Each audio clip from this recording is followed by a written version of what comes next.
Magandang hapon po sa inyong lahat mga kababayan at sa ating mga kababayan po sa iba't ibang bahagi ng mundo. Magandang hapon po sa inyo. Pinangako ko po ito na sasagutin ko po yung taong sumisira po sa akin dyan sa France. Ang pangalan po niya ay si J.R. Balico. Dati po itong sumusuporta sa akin. I don't know anong nangyari sa kukote niya. And I have to answer and I will explain. Now, linawin ko, wala akong pinapanigan sa magkabilang panig. Si Balico at si FLM, wala akong pinapanigan sa kanila. Pareho po silang sumuporta sa akin noong nakarang eleksyon. Pero, hindi ko hahayaan na ang isa sa kanila ay sisirain ako na hindi ko man lang ipagtanggol ang aking sarili. So, andito ako ngayon sa inyong harapan para ipagtanggol ko ang aking sarili sa mga paninira ng taong ito. Unang-una, hindi po natin nabubuksan ang ating kukote para malaman ko kung anong laman ng kanyang utak. Hindi ko mabubuksan ang utak niya. Kahit ang Supreme Court sinabi, we cannot open the mind of a person or the brain of a person para malaman natin kung anong intensyon niya. So ako naman, aantayin ko na lang. At inantay ko nga. Nagdusa ako sa kanyang mga kamay sa loob ng 2 buwan para lang malaman ko kung ano talaga ang kanyang intensyon. Dahil hindi ko naman mabubuksan ang kanyang kukote. So nag-antay ako para makita ko talaga kung ano ba talaga ang balak niya, anong intensyon niya, kung bakit ginawa niya ito. So as we go along, I will go back nitong mga sinasabi ko sa unahan habang nandun na tayo sa duluhan. Now, kung ako ay nakikipaglaban po, I have my own set of internal rules. May patakaran ko kung sinusunod sa sarili ko. It's a form of disciplinary, pang-disiplina ko na lang po sa sarili ko. I don't know about you, but ako, meron akong mga rules na sinusunod at hindi ko binabali yung rules na yun. So, meron akong 3 rules na applicable dito sa kasong ito. Itong ginawa ni Balico. Unang-una, sa panahon ng epidemic, kung sino man ang tutulong sa naghihirap na taong bayan, hindi ko titirahin. Malinaw yan, sinabi ko yan sa kanya. Kung sino man ang tutulong na tao sa taong bayan na naghihirap sa panahong ito, hindi ko titirahin. Si FLM man yan, o si Leni Robredo man yan, o kahit pa po si Carranza. Alam niyo po kung gaano kalalim ang galit ko kay Carranza. Pero kung nakikita ko po si Carranza na namimigay ng bigas, hindi niyo ako maririnig na titirahin po si Carranza. Pero hindi po ibig sabihin, Carranza na mamigay ka ng bigas bukas. Kasi tapos na po ang Enhanced Community Quarantine. Ito lang po ang iniintay ko. Bakit ba ECQ? Kasi sa panahon ng ECQ, wala pong trabaho ang taong bayan. Wala po silang kita. Wala po silang perang pambili ng pagkain. Doon sila nangangailangan ng tulong ng kahit sino mang pwedeng tumulong sa kanila. Ako tumulong po ako pero hindi ko po kaya. At hindi ko ibabandilyo sa mundo kung sinong tinutulungan ko. Kaya nga po, sinabi ko, kung si Carranza man ay namimigay ng bigas, hindi niyo ako maririnig na titirahin siya. Dahil ang tinutulungan niya ay ang taong bayan na naghihirap sa panahon ng paghihirap. Hindi ko rin po titirahin, kaya nga po hindi po ako sumagot. Kasi sa sagot kong ito, matatamaan din si Leni Robredo. Inamigay din po siya ng tulong. So kaya nag-antay po ako ng 2 buwan. Hindi na po ngayon ECQ. Modified community quarantine na po tayo. So relax na po yung quarantine rules. The people are out. May trabaho na po sila, may kita na po sila. So hindi na po matindi ang pangangailangan nila na tulong. So pwede na po akong magsalita. So kaya nga po, andito po ako sa inyong harapan ngayon. Now, ang pangalawa pong rules ko, pangalawa na rules sa sarili ko, hindi dapat isama ang pamilya. Kung may titirahin kang tao, hindi mo dapat isama ang pamilya. Tingnan niyo po ako. Ang tindi ng galit ko sa 20 pulis na pumatay kay Richard Santillan. Ang tindi ng galit ko kay Pitalio, kay Carranza, kay Garduque, kay Tusio, at sino-sino pa mga pilato dyan sa Philippine National Police na kasangkot dito. Pero minsan, hindi nyo ako narinig na tinira ko ang pamilya. Bakit? Dahil walang kinalaman ng pamilya doon. Later, you will see kung bakit hindi ko pwedeng kampihan si Balico. Hindi kasama ang pamilya. Sa totoo lang po, may isa dyan. Sa 20 pulis na yan, may isa dyan tita po niya, humingi ng tulong sa akin. Tinulungan ko pa. Binigyan ko pa ng pera. Saan ka makakita? Kalabang-kalaban ko ang pamangkin niya. Humingi siya ng tulong sa akin, binigyan ko pa. Dahil hindi kasama ang pamilya. No matter gaano katindi ang galit ko sa tao, hindi ko isasama ang pamilya. They're out of the picture. Wala silang kinalaman dyan. In the same way dito, hindi dapat isama ang pamilya. Pangatlo, igalang mo ang babae. Nakita ko kung paano mo ginalang o trinatar si Lisa. Balik ko. That's a no-no for me.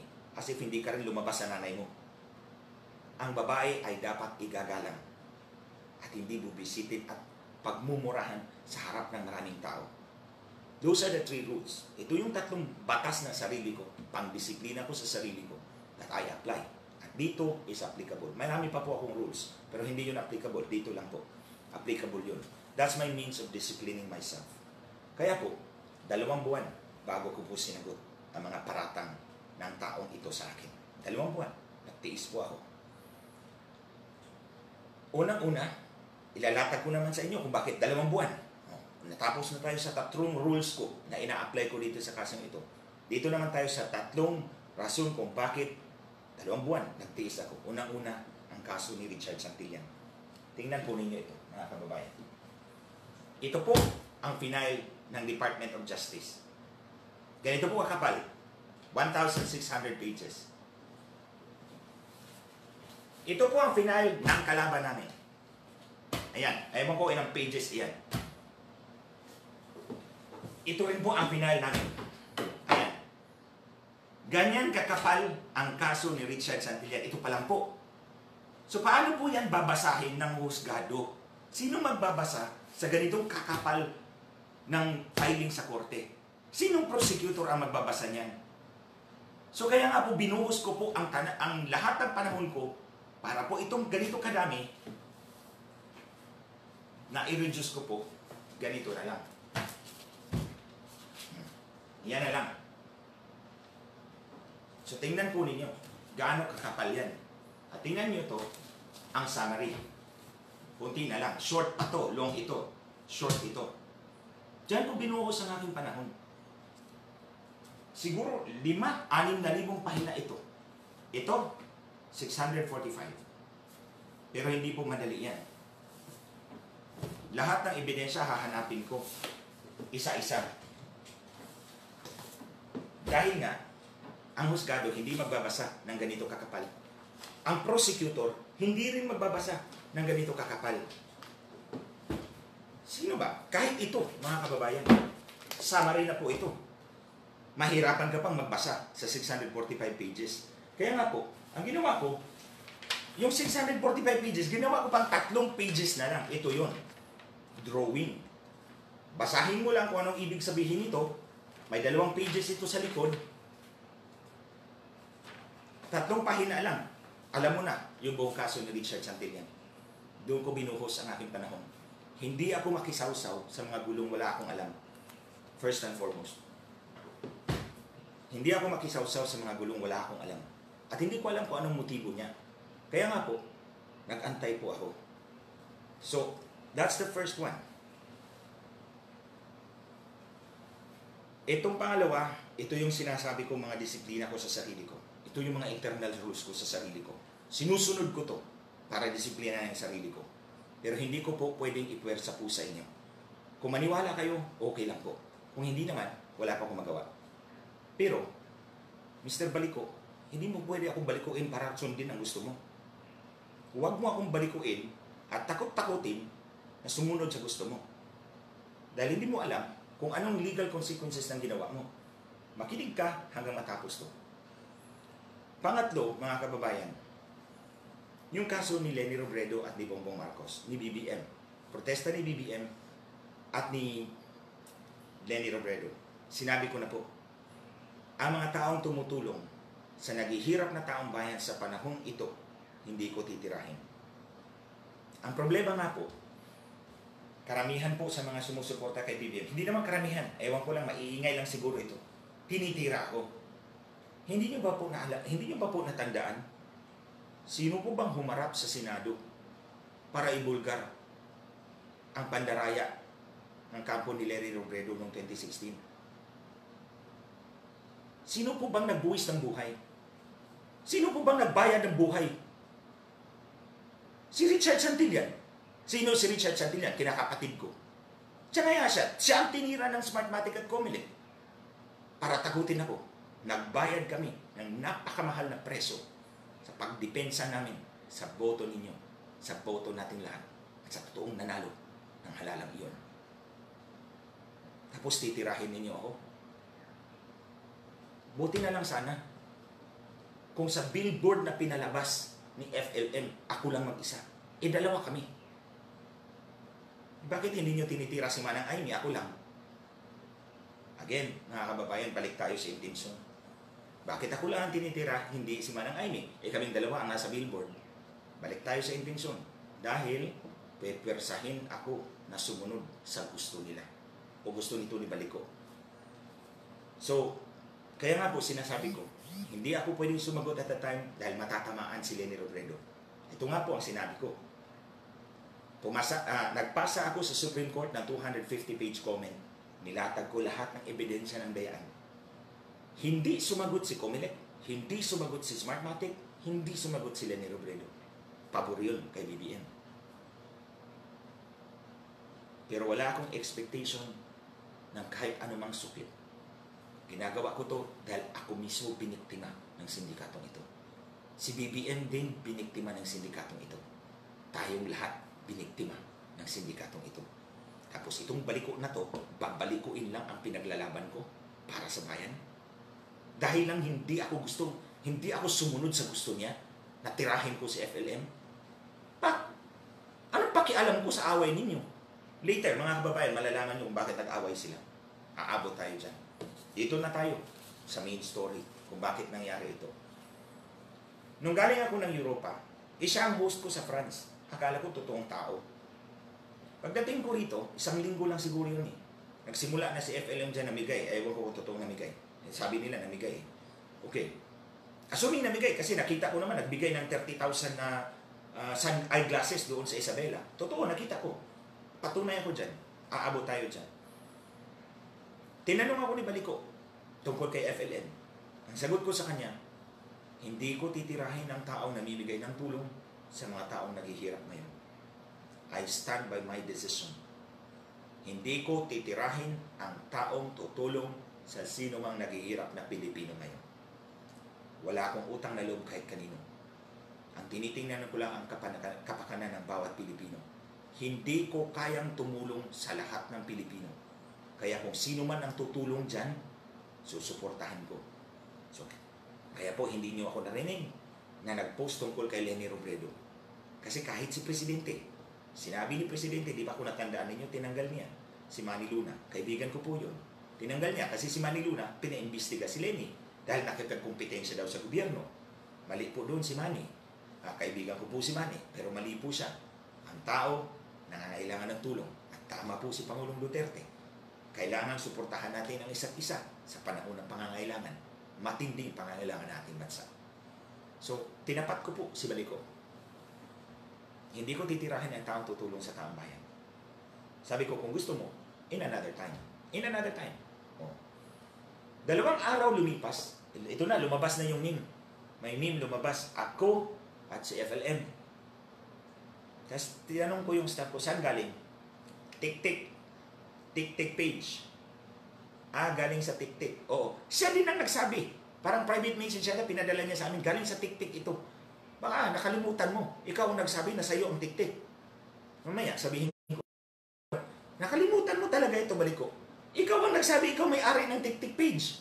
Okay, sige. So, nung nakita ko yung picture mo, ikaw ang gumawa kasi galing sa tik-tik page mo. Nung nakita ko, natawa na lang ako. Sabi ko, ito talaga, pinaglalaruan pa ako. Pipresyo rin ako. 3 days later, meron ka na naman pinadala. Ito na naman. Meme na naman. Tira na naman sa akin. Galing pa rin sa tik-tik. Kung natandaan mo, sinagot kita. You will always remain a friend. Yun ang sagot ko sa'yo. You will always remain a friend. I don't know kung ginamit mo yung kokote mo, Baliko. Ang ibig kong sabihin, alam ko na tinitira mo ako. Pero at this time, kaibigan pa rin kita. Yun ang ibig sabihin ng mensahe ko sa iyo. Tinitira mo na ako ng pailalim, pero kaibigan pa rin ang turing ko sa iyo. Pangatlo, pang-apat, pang-lima, dumating kung ano-ano nila mga pictures. Sasagutin ko yung mga pictures pagkatapos nito. Dumating yung mga pictures. Nakita ko walang pag-asa. Pipresyurin mo ako ng gusto. Alam mo mga kababayan, balik muna tayo sandali sa intensyon. Hindi mo mabubuksan ang isip ng tao, ang utak ng tao para malaman mong intensyon. Pero makikita mo yan sa gawi ng tao. So hinayaan ko lang. Maraming tumawag po dito sa amin at nagtatanong tungkol dito sa mga posts na ito. Ang sabi ko, hayaan lang po ninyo ako, nasagutin ko kayo sa tamang panahon. Ito yun, ang tamang panahon. The first day ng tamang panahon. Pero, sa lahat ng mga tawag na yan, ang pangalan ni Balico ang palaging lumalabas. So, alam ko, tinitira niya ako. Pailalim. Kaya noong May 16, nag-post ako, di ba? Sabi ko, sasagutin ko yung naninirang tao sa akin. On May 29, nag-video ako rito. At sinabi ko, hindi pa ito yung sagot ko dyan sa tumatahol sa France. The next day, may tumawag sa akin. Kaibigan namin actually. Kaibigan namin. Ginagalang ko po siya. Ginagalang ko po talaga siya. Nag-usap kami tungkol dito. At sabi ko, ito na lang po ang konsesyon ko. Hayaan ninyo akong sumagot kasi siniraan ako. Kailangan kong sagutin. Pero hindi ko papangalanan. Yun ang konsesyon ko. Sige po ma'am. Hayaan niyo ako sumagot. Walang pangalan. Basta sasagot ako dahil binitiwan ko ang aking mga salita sa harap ng publiko. Nasasagutin ko. Okay na. The next day, lumabas yung picture. Ako at yung isang lalaki at may maraming armas sa baba. Nakita po ninyo yun. Ako at isang lalaki at may maraming armas sa baba. Hindi inisip ng Balico na to na 14 na buhay ang tinarantado mo rito. 14 na buhay ang inalagay mo sa peligro. I-explain ko po yan sa inyo mga kababayan. Kaya pumutok na talaga ang galit ko dyan. Maraming tumawag sa akin, maraming nag-message sa akin tungkol dito. Tila ba pinipigilan ako? Meron pang isa dyan. Nagbabanta.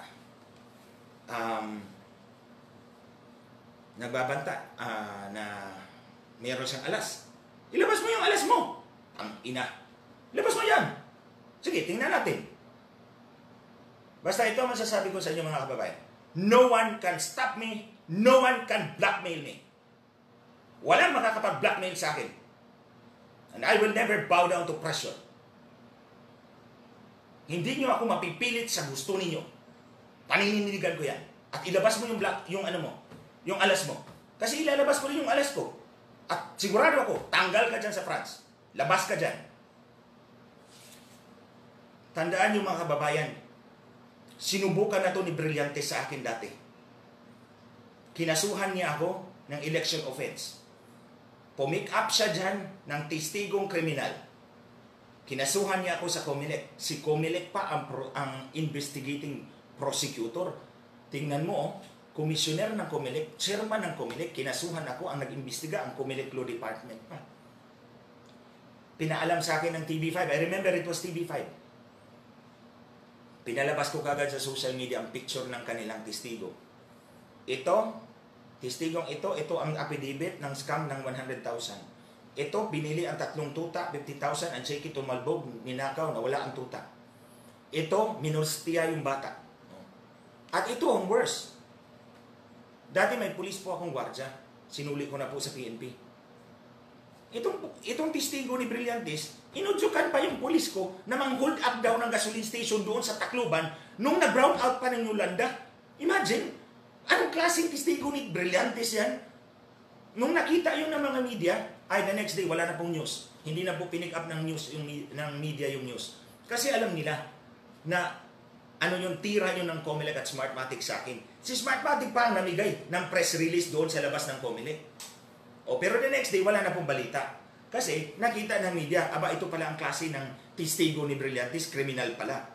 Now, 2 months after nangyari ito, Natalo si Brillantes sa Korte Suprema ng kanyang 240 million contract. Nagbayad siya.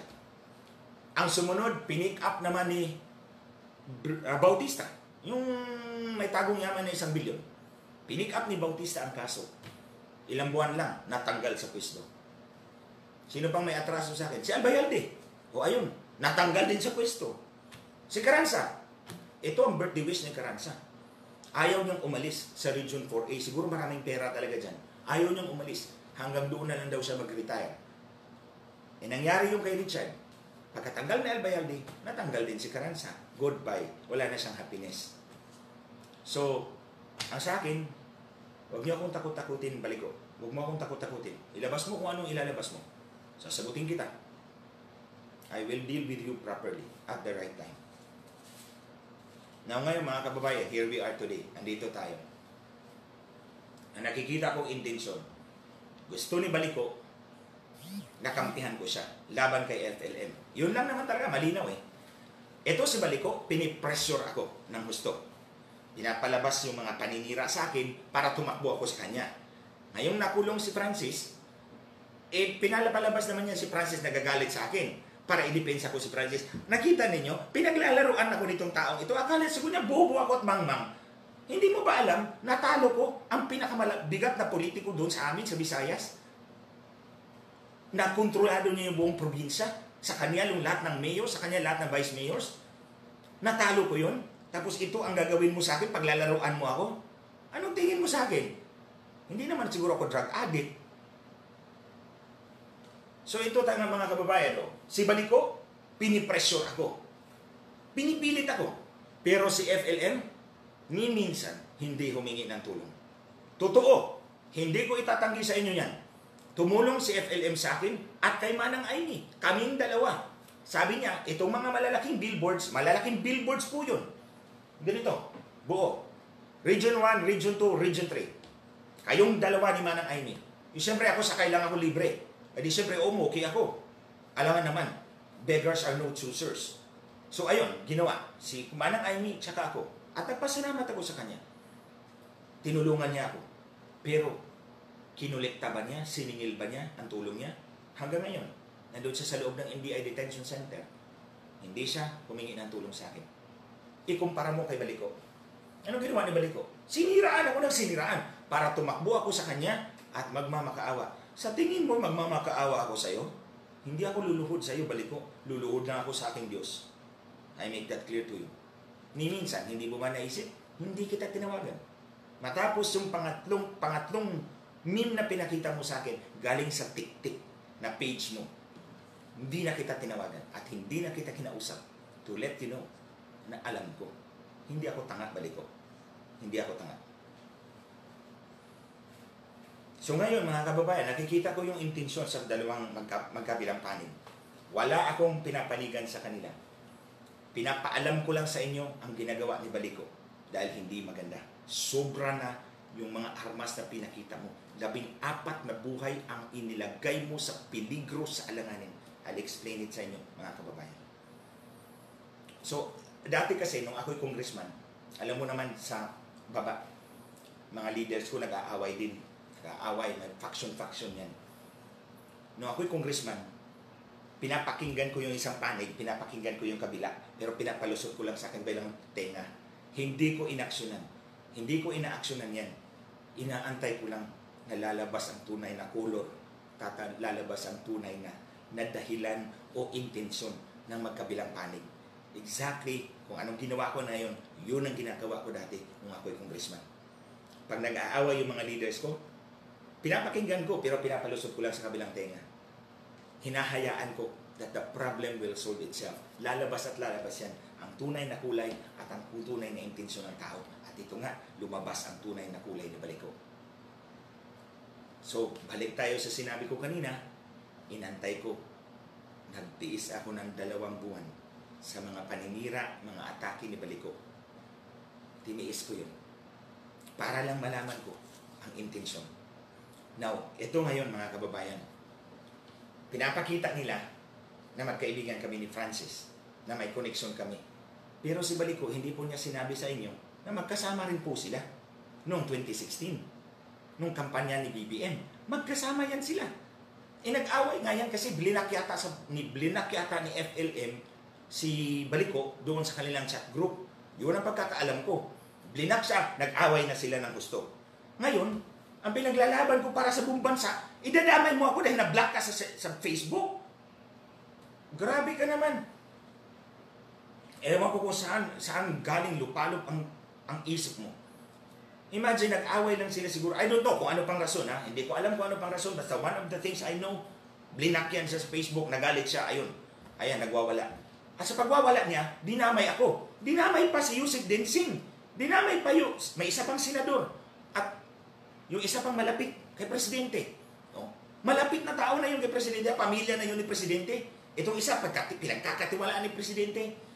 Itong isa, kay Presidente rin, tinira pa. Akala mo siguro kung sino ka. Ano ka ba dyan sa France? Pinapalabas mo yung mga conversation, hindi mo ba alam these are protected? Private conversations yan, pinapalabas mo. Ewan ko kung saan mo pinick up yun. O ganino galing yun. Nakita ko yung mga paratang mo doon. Wala kang ebidensya. Pinick up mo lang sa iba. At pinalabas mo. That's hearsay evidence. O ito, balik tayo doon sa TikTok. Sinong TikTok? Sino may-ari ng TikTok? Ikaw. Natandaan mo, February 28? I don't know kung nasa matinong pag-iisip ka at the time. February 28, dumating ako dyan sa France February 27. Sinundo mo ako sa airport. Gabi na, nag-dinner tayo. That time, di pa kita masyadong kilala. Ngayon kilala na kita balik ko. So nag-dinner tayo. The next morning, late tayo dumating kay Ambassador. Nag-courtesy call tayo kay Ambassador. Yes, pumunta tayo sa Eiffel Tower. Hindi ka umakyat, kami lang ni Mike umakyat. Pagbaba, nagkape. Gabi na, pumunta tayo sa bahay ng pulis na kaibigan mo sa France. Along the street, sinabi mo, may pambanat ka. Yung tik-tik, may mga accounts kang pambanat. O tingnan mo yung termino, pambanat na accounts. Tik-tik ang minensyon mo. Ito lumalabas yun, sa tik-tik galing eh. So meron tayong presumption sa ating rules of court na kung ikaw ay gumagamit ng mga faking dokumento, ikaw ang gumawa nun. So by analogy, kung ang mga mga paninirang memes na ito ay galing sa iyo, then ang presumption is ikaw ang author. Galing sa iyong page eh. Kung matino ka, hindi mo ilalabas. O ipapakita mo muna sa akin bago mo ilabas. Pero lumabas yun doon. Pinapakita mo, pinapalabas mo, galing sa iba. Hindi mo natandaan. Nakalimutan mo. Inamin mo na ikaw may-ari ng TikTok page. Kaya nung nakita ko yung unang meme na pinadala mo, alam ko na ikaw yun. Yung pangalawa, tik-tik pa rin, alam ko, ikaw pa rin yun. So, anong gagawin ko? Sitting pretty. Hayaan kitang sisirain mo ako. O mag-expect ka na luluhod ako sa iyo, magmamakakawa ako sa iyo, dream on. Matulog ka na lang, may muta ka pa. Hindi mangyayari yun. Mr. Baliko, hindi mangyayari yun. Now, dito tayo, mga kababayan, sa ginawa nito, itong taong ito. Balik muna pala tayo doon sa rules. Nakita ko yung post mo. Tinira mo yung kapatid ni FLM. Hindi mo ako madadala sa labang ganyan. Ang kapatid, ang pamilya ay hindi kasama sa kahit anong laban kung hindi sumasawsaw sa laban. Walang ginawa ang kapatid ni FLM. Pero anong ginawa mo? Pinost mo. Anong kasalanan ng kapatid niya? Kayo mga kababayan, kung gagawin yan sa inyo ni Baliko, ano kayang gagawin ninyo? Kung kayo ang nasa kalagayan ni FLM. O sabihin na lang natin kalagayan ko. At pinaglalabas niyo yung picture ng mami ko, daddy ko, yung kapatid ko. O kung mangyari yan sa inyo. Ano kaya nasa isip niyo? Pangalawa, ang babae ay dapat igalang. Anong ginawa mo kay Lisa doon sa Paris? Pinagmumura mo ng pinagmumura. Para kang hindi lumabas sa nanay mo ah. Kung ito ang klaseng gawi na ipapakita mo sa akin, titirahin mo yung pamilya na walang kinalaman, wala kang galang sa babae, pinagmumura mo, ay bakit ako kakampi sa'yo? Hindi talaga ako kakampi sa'yo. Because the way you do your fight, yung laban mo, is scandalous to me. Hindi ka tanggap-tanggap. Hindi ka tanggap sa akin yan, yung style na yan.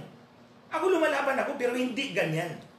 Sa sinabi ko ng mga kababayan, I follow my own internal rules. Sarili ko yun. Disiplina ko yun.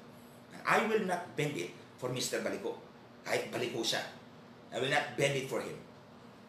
Dito tayo sa picture, mga kababayan. Ito talagang sobrang nakapagpagalit sa akin. Inilabas niya yung picture ng isang lalaki at ako. Sa baba nun, pictures ng mga baril. Sandali lang. Alam niyo naman po, mga kababayan, ang kalaban ko po ay mga tiwaling pulis ng ating pambansang kapulisan. Alam na alam po ninyo yan. Alam niyo po, ang kinatatakutan ko po kasi, itong klaseng ganitong paninira ay pwedeng gamitin ng aking mga kalaban at gagawan kami ng information report, intelligence report. Mga kababayan, ito po ang intelligence report na ginamit ng mga pulis. 2 pahina lang po yan. Ayan o, intelligence report version 1. Intelligence report version 2. 2 pahina lang ang kumitil sa buhay ni Richard Santillan. Kahit sino sa atin ay pwedeng gawan ng information report na ito ng mga pulis. Kung hindi niya nagustuhan ang pagtitig mo sa kanyang asawa, pwede kang gawan ng ganito at papatayin ka.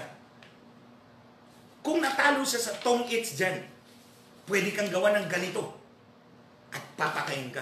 Wala kang kalaban-laban dahil may information report ka. Ito ang pinaglalaban ko ngayon na hindi na mangyari ito sa ordinaryong Pilipino. Kaya pinaglalaban ko si Richard Santillan dahil 2 pahina lang kinitil na nila ang buhay ni Richard. Hindi na pwedeng mangyari yun sa ordinaryong Pilipino kung lalaban tayong lahat. Kaya itong baliko na ito, ang concern ko, yung pictures na iyon, gagamitin nyo ng kalaban ko, gagawan kami ng intelligence report at puntahan kami rito at magkabarilan, magkapatayan. Paano yung 14 na tao rito? Paano yung 20 years old ko dyan na volunteer, yung 22, yung 24? Anong ihaharap ko sa nanay niyan kung masawi yan? Dahil lang sa ginawa nitong baliko na ito. Kayo, mga kababayan, kung kayo nasa kalagayan ko, sige, kayo kung nasa kalagayan ko, gawan kayo ng picture na ganyan. Tapos may mga kalaban kayong pulis. Mga pulis na tiwali. Linawin ko. Kasi marami pa naman ng mga pulis na mapagkatiwalaan talaga. Mga tiwali. Tulad ng kalaban ko. Gagawan ka ng intelligence report. Isang version 1, version 2. Isang intelligence report lang. Ang ginawa nila kay Richard Santillan. At tinitil nila ang buhay. Kung gagawan tayo ng ganyan, mga kababayan. Kung gagawin kami ng ganyan. At lulusubin kami rito. Dahil may intelligence report. Ang picture, galing kay Baliko. But what does the picture prove? Mga kababayan, ano bang ipatunay doon? Wala. Kasi hindi naman ang picture at ako at ang baril ay magkasama. Ibang picture ako at ang lalaki. Ang mga baril ay mga baril lang, walang tao. O may mga tao man yung lalaki, hindi ako. It is not proof. Kahit saan tayong korte pupunta at ipapatunay mo yan, itong patunay, si Glenjo may baril. Paano mo papatunayan? Wala ako doon sa baril. Nandun ako sa isang lalaki at hindi ko hinawakan ng baril. Hindi tatanggapin niya ng korte. Pero, in the minds of the public, you can already convict me. And that is unfair. Kaya nga po, pinakuha ko lahat ng pictures na yon. Yung mga pictures ng mga baril at pera at ang lahat ng mga nag-comment doon. Alam niyo bakit? Kasi ipapakita ko yan sa French ministry. Bala kong sulatan ang French government. Ipapakita ko, ilalatag ko, ito ako, sino ako. Sinong kalaban ko. Police criminality ang topic dito, mga kababayan. Nandoon sila Karansa, sila o sino-sino pa doon ng mga pulis, at yung Smartmatic at Comelec. Kasi ito naman talagang utak. O nandun. Kaya kayo, PNP, kung sino man doon ang mga tiwaling pulis, at ikaw, Comelec at Smartmatic, huwag kayong magalit sa akin, ha? Si Baliko ang habulin nyo. Dahil ako, reactive lang ako. Nagre-react lang ako, mga kababayan. Hindi ko iniisip to. Pero dahil sa ginawa itong ni Baliko, kailangan kong ilatag para kung po si kaso may mangyari sa amin dito, nakalatag ng ebidensya ko. Wala kaming ganyan, hindi kami ganyan. Susulatan ko yung French ministry na may hawak ng immigration. Ilatag ko yung sarili ko, yung ka-issue ko sa PNP, yung issue ko sa Comelec at Smartmatic, at yung ginawa ni Baliko. Dahil ginagamit mo ang pamamalagi mo dyan sa France para manira ka ng tao na walang basehan. Yan. And we are not talking of one life. Hindi lang po isang buhay ang pinag-uusapan natin mga kababayan. 14 po kami rito. Kung maubos kami, o sino mananagot niyan? Si Baliko. Paano siya managot? Nandun siya sa France. So ngayon, papaalam ko sa French government, ito ang posibleng mangyari. For as long as protection ko na rin yun. Para alam ng kapulisan, umabot kayo dun sa France. Alam ni Comelec at Smartmatic, umabot kayo dun sa France. Bahala na ang French government kung imbestigahan ka at itapon ka dito pabalik sa Pilipinas. It's all up to you. It's all up to the French government. Basta ako, ipaabot ko ang aking sulat at ang request ko na imbestigahan ka. Dahil 14 na buhay ang inilagay mo sa alanganin. Nilagay mo sa peligro. At hindi mo inisip yun. Dahil galit na galit ka, dahil hindi kita kinampihan sa laban mong bulok. Hindi ako kakampi sa'yo dahil nakita ko, pinabastos mong babae. Sinasama mo ang pamilya na walang kasama, ay hindi kasama sa gulo. At pinipressure mo ako, pinaglalaruan mo ako, pinipilit mo ako to move one way or the other. My friend, papunta ka pa lang doon, pabalik na ako. I have one rule. Hindi ko sasabihin yun kung ano yun. Akin lang yun. That's the rule I apply to you. So, wag mo akong takot-takutin. Wag mo akong blackmailing. Kasi hindi ako magpapa-blackmail sa'yo. Tingnan mo na lang. Walang nagawa si Comelec at si Smartmatic laban sa akin. Tingnan mo na lang. Walang nagawa si Carranza, si Albayalde, sino pang Poncio Pilato dyan. Walang nagawa sa akin to stop me. O pinaimbestigan na ako dati ni Antonio Mojica ng Comelec, ng Smartmatic. Anong nangyari? Wala silang nakilkil. Wala silang nahalungkat laban sa akin. Kaya umabot tayo, umantong tayo sa pagpatay kay Richard Santillan. In what I call selective terrorism. Pinapatay yung taong pinakamalapit sa iyo para saktan ka. Yun, pinatay nila ang taong pinakamalapit sa akin, yung kinakapatid ko. Para saktan ako, para takutin ako. But they are wrong. Don't ever try, huwag mong isipin na makokontrol mo ako, Mr. Baliko. Hindi mo ako makokontrol. No one can control me. Kung ano man ang aksyon ko sa buhay, tinitingnan ko kung ano ang mas makabubuti sa mas nakararami. And I remain faithful to that ideals. Ginawa ko yan nung ako'y congressman. At ginagawa ko yan kahit wala akong opisina sa gobyerno ngayon. At hindi ako mamamatay kung hindi ako hahawak ng opisina ng gobyerno. I make that very clear to all of you guys. Hindi ako mamamatay kung wala akong posisyon sa gobyerno. I will not die. So, Mr. Baliko, ipapaimbestiga talaga kita sa French government at hihingin ko talaga na pauwiin ka dito sa Pilipinas para dito mo harapin yung kaso mo. Nilagay mo sa alanganin ang buhay ng 14 na tao, pati yung mga bata. Yung 20 years old ko rito, yung 22 years old ko rito, yung 24 years old ko rito, walang ginawang masama yun sa'yo. Nagtatrabaho lang sila para sa kaso ni Richard Santillan. Pero dinamay mo dyan sa picture na pinalabas mo. But you were not even able to prove anything. Ano bang ipinapatunayan mo? Na ako ang boss ni Francis Marcos? Yung ba ang ibig mong sabihin? Paano mo ipapatunayan? Hindi ko naman hinawakan ang baril. At ang baril ay separate pictures. Now, tingnan mo, kinuha ko lahat ng comments ng mga tao dahil yung comments na yun ang mag-interpret ng pictures. Hindi ka kasi abogado. So, hindi mo alam kung paano patunayan ang isang bagay. Ako, papatunayan ko na itong ginawa mo malisyoso. Malisyoso dahil tingnan mo ang epekto ng mga comments ng mga tao. So kung gumamit ka ng trolls doon at nag-comment, bahala ka na. Kasi nag-comment ka doon ng negatibo, ay makikita yon. O hindi naman alam ng French government kung troll yun o hindi. Pero ang nakikita nila negatibo. Dahil negatibo, malisyoso ang post mo. So, tandaan mo. Tandaan mo itong sinabi ko sa iyo. Hindi lahat ng tao susunod sa gusto mo. Huwag mong ambisyonin na kontrolin. Huwag mong isipin na ikaw ang nagpakulong kay FLM. Hindi ikaw. Ang nagpakulong sa kanya, complainants. Ang complainants na nagreklamo sa kanya, hindi ikaw. Ikaw, trumpa ka lang dyan. Trumpa na maingay. At dahil, akala mo ikaw ang nagpakulong, kaya mo na si Yusek Dinsing, kaya mo na si Senator Bongo, kaya mo na si kung sino-sino pang mga kaming lahat, ewan ko kung saan ka pupulutin. Pero ako hindi kita tatantanan. For as long as you will not back off Hindi kita tatantanan. So I hope I made that very clear to you. Mga kababayan, hindi ko pa pala nasagot lahat. Balik muna. No, hindi pa ako mag-give up. Sagutin ko muna yung picture, yung mga pictures na lang. O ito, may pinalabas ang picture ng nag-distribute ng eyeglass. O totoo yun. Nandoon ako. Namigay si FLM ng 30,000 glasses. Eyeglasses. Hindi ko naman po pwede sabihin mga kababayan, hindi niya binigay kasi nakita ko naman binigay. I will not be honest sa inyo. Kung hindi ako honest sa maliit na bagay, I cannot be honest to you sa mas malaking bagay. Whether you like it or not, sasabihin ko yan. Namigay siya ng 30,000 glasses doon sa Isabela. Nandoon ako. Nandoon si Dr. Grace Karasakal. Sila ang mga optometrist na nasa harap. 20 sila lahat. Na sinusukat yung mata at binibigyan ng eyeglasses. Nandoon si Mayor Jesus Ladaran. Yung pangalawang picture na pinakita ninyo, nananghali, inimbita rin ako ni Mayor Jesus Ladaran. Sino ba ako para tanggihan yung imbitasyon ng mabuting imbitasyon ng Mayor? Kung nandun si FLM at nandun ako dahil inimbita ko ni Mayor Ladaran. Nangangampanya ako. Anong gagawin ko? Sasabihin ko, shut up, I will not go.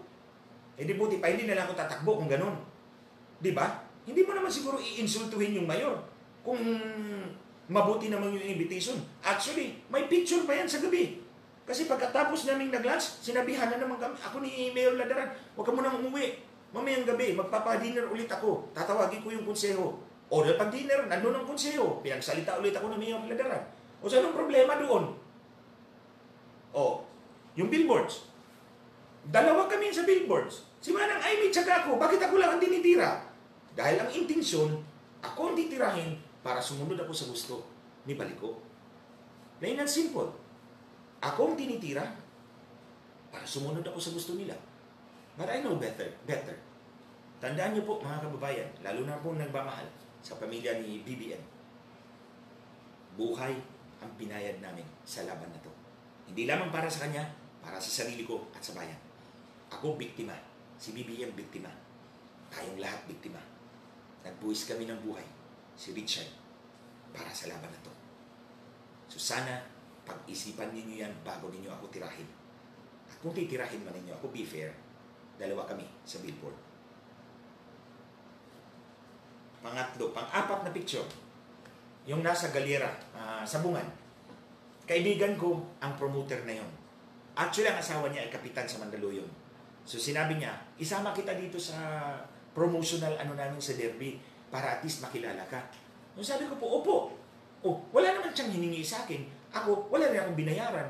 So, anong masama doon? Nangangampanya tayo, nandun yung tao, nilagay lang ang pangalan ko, wrong spelling pa nga. So, anong malaking issue dyan? Bakit ba ang derby ay illegal? Kung illegal, dinakap na sana sila. Hindi illegal. Legal ang derby. So, anong problema dyan? Titirahin lang ako sa mga taong gustong sumira dahil hindi ako sumunod sa gusto nila. I tell you, you cannot pressure me. No one can pressure me sa gusto nila. Basta ang akin, my guiding light, my guiding principle, kung ano ang mas nakabubuti sa mas nakararami, nandun ako. Tandaan po ninyo mga kababayan, ang patunay ko po, siguro pag-iisipan ninyo, sinabi ko po kanina, si Baliko, pinipilit ako. Tinitira niya ako. Si FLM, hindi niya ako siningil sa tulong niya sa akin. That's one thing. Malinaw yan. Hindi ako siningil ni FLM sa kanyang tulong. Kung siningil pa niya ako, nagdakdak na sana ako sa kanyang harapan, pabor sa kanya. Tandaan niyo yan. Hindi niyo ako narinig halos 2 buwan. Wala akong sinabing pinupuri ko siya. Pinupuri ko yung mayaman challenge niya once. Pero hindi yung dinipensa ko siya ng todo.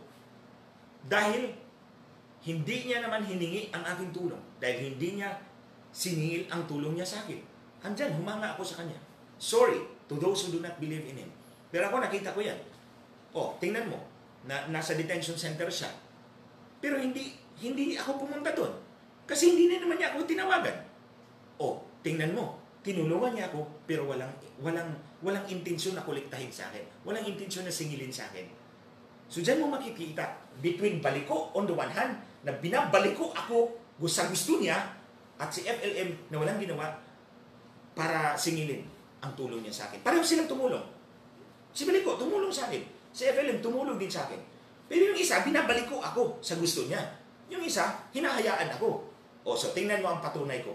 Wala kayong nakita sa akin nagla-live FLM. At kinukontra ko siya. Hindi. Nagtiis ako ng 2 taon, 2 buwan dito sa paninira niya sa akin. Dahil mas may makakabuluhan pa ako, mas may importante pa akong mga bagay na kailangan ko matapos. At natapos ako ngayon. So kung tingnan mo, ito pa isang mga kababayan. Ano pang issue na pinapalabas ko sa Facebook? Nitong panahon ng ECQ, COVID, at kay Richard lang. Kay Richard na issue at COVID. Yung issue ni ABS-CBN, hindi po ako sumausaw doon. Alam niyo bakit? Kasi tingin ko, pag sumausaw ako dito, mauubos ang oras ko. Magre-research pa ako, magsasalita pa ako. So better, wag na. Pero isang issue lang ang sumali ako. Yung issue ng PhilHealth sa OFW. Lumabas ako, sumulat ako, nag-post ako, tapos nag-live ako the next day, nag-research ako. Pero dahil issue yun ng OFW, malapit na malapit sa puso ko yung issue ng OFW. Yun lang ang pinagtanggol ko talaga. Sa panahon ng 2 months na yan. Dahil pinokus ko yung panahon ko sa kaso ni Richard at ayaw kong tirahin yung mga taong tumutulong sa nangangailangan taong bayan at this time. Ngayon tapos na yung ECQ, GCQ na, balik na yung mga tao natin sa trabaho nila, makikita na sila, hindi na nila kailangan mamigay hindi na nila kailangan na bigyan pa sila ng tulong. Kaya ikaw Karansa, kung mamigay ka ng bigas, titirahin pa rin kita. Kasi wala na, hindi na ECQ. Pag bumalik sa ECQ, mamigay kami ng bigas, hindi kita titirahin. So that's the simple rule I follow sa aking sarili. So mga kababayan, I hope naliwanagan po kayo dito sa issue na ito. Basta tutuhanan ko po, susulatan ko ang French government, ilalatag ko itong nangyari at itong ginawa ni Baliko. 14 na buhay ang nilagay mo sa alanganin. 14 na buhay you put in very dangerous peril. So kaya po, nilatag ko ito ngayon sa inyo para alam ng PNP na alam ko na kung ano na naman ang gagawin ninyo. Baka na naman, mabiktima kami sa aming bahay sa isang page lang intelligence report. At ang gagamitin ninyo ay mga picture ni Baliko. So mga kababayan, I think parang 1 oras na yata ako dito nagsasalita. Maraming salamat po. Hanggang sa muli po. Siguro sa Wednesday, baka may issue po akong ilalabas po sa inyo tungkol po sa ating mga OFWs. Basta OFW, you can always count on me. Maraming salamat po sa inyong lahat. Take care wherever you are and God bless us all.